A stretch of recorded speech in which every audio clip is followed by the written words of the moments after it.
Well, you're not wrong. It has been extremely costly. But was Liz Truss's policies? Even sounds like he was actually saying that maybe they were such a good idea. It's not the sort of thing they were saying at the time. So after 100 days of sleaze, scandals, sackings and a channel crossing crisis where Brits are also paying higher taxes under the leadership of Rishi Sunak, it appears that several Tory backbenchers are prepared to get their knives out again. Oh, for goodness sake. As the 1922 committee will consider a rule change to allow a no-confidence vote in Sunak if the party suffers badly in the May local elections. Yeah. So for the Great British Debate this hour, I'm asking, would you take Truss back? I'm joined now by former Minister for Europe and writer Dennis McShane, former Brexit Party MEP and political commentator Belinda de Lucy, former editor of The Labourist Peter Edwards and director of Car 26 Lois Perry. Right, I'm going to start with you, Belinda de Lucy. Trussonomics, apparently people are now saying they were actually quite good, but she just didn't quite do it right. Yeah, well, Liz Truss did make mistakes. I didn't agree with everything she did or said, especially with the liberalisation of immigration to help economic growth. And the timing wasn't brilliant either, and the delivery wasn't brilliant either. But I think that the centre of her mini budget for growth, the key policies, like, for example, not raising corporation tax, which is what Rishi wants to do. You know, she says in her article she saw that as being counterproductive. I agree with her totally. What we need, and what we needed in Liz Truss that we don't have now, is a Prime Minister that has the courage to be disliked by the international stage to serve the interests of the British people. What we have with Rishi and Hunt and their wet wipe cabal is sort of those desperate to peacock on the international stage, desperate not to offend the EU and not to offend Biden, and sacrificing national applause for international applause. Liz wasn't going to do that. Liz was going to have the courage to be disliked, to really promote this country and have confidence in this country. Her article was fascinating, revealing that the government was resistant to diverging to EU law. Well, people like me have been saying that for a long time. She met with a machinery that just would not let the UK fly and flourish with Brexit. You know, she revealed so much that there is a muscle of pro-EU supranationalism there that we can't beat. Well, I like the way you haven't minced your words, Belinda. Dennis McShane is laughing, though, with his hands in his head. Dennis, why are you laughing?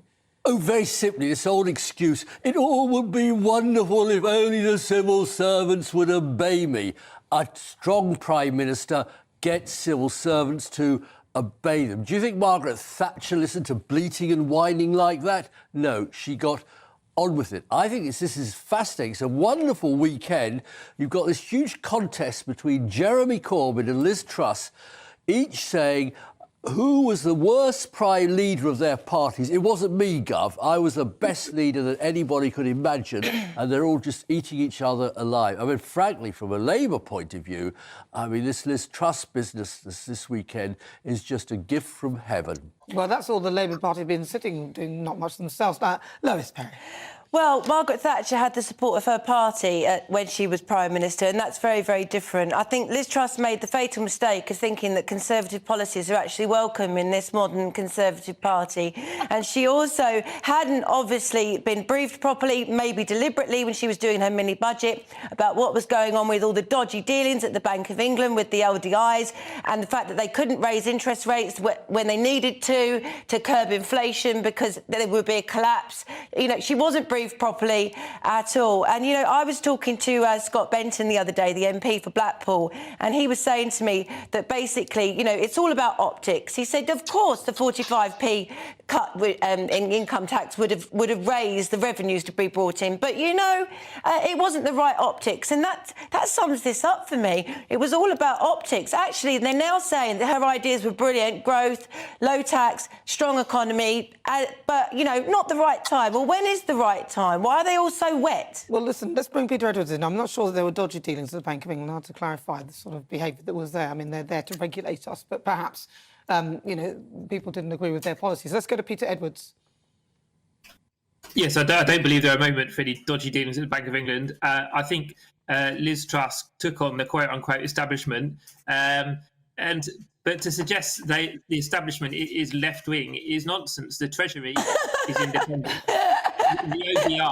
The OBR was set up by the austerity chancellor George Osborne, And remember, it was a Conservative Party that turned on Liz Truss, and they're not left-wing either. No, they really are. This current Conservative Party is extremely left-wing, and so is the civil service. Yeah.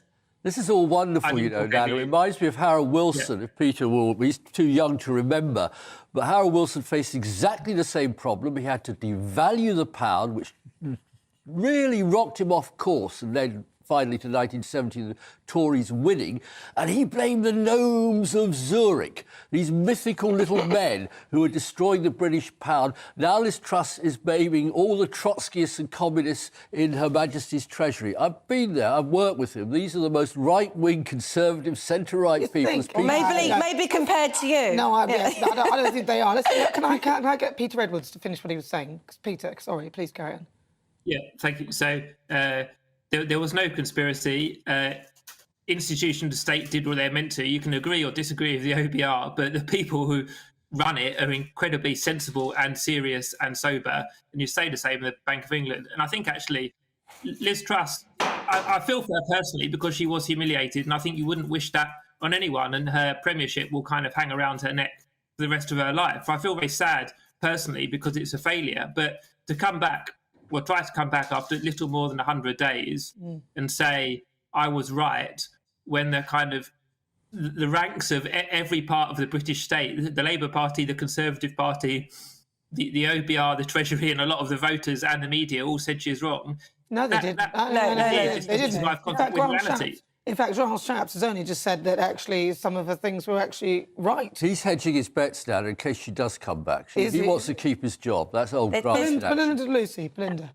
Yeah, we must remember that the OBR was set up by ultimate arch Remainer George Osborne, and Liz makes clear in her article that when it came to the curved furlough scheme, there was £69 billion from the public purse, 5 billion of which was completely wasted through fraudulent claims. There was no OBR forecasts that were needed then, but all apparently now they're the be-all and end-all. There is too much interference from unaccountable, unelected organisations that have strong bias towards supranational governance like the EU. There is a Remain machinery that wants us to fail, so we just become this sort of landmass of buyers and sellers with no confidence in ourselves, so that we can slowly creep back into supranational governance elsewhere. And that's what Liz Truss was saying. It's impossible to fight at the moment.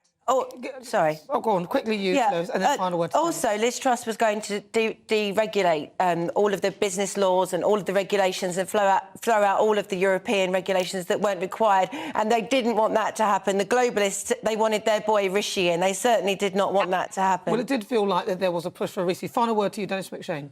Very simply, this is about meltdown time for the Tory party. You're coming up now to the 13th or 14th year. It happens to all parties. I love the idea it's all the EU's fault that Liz Truss was fired. I never knew the EU was so powerful so many years since we left it.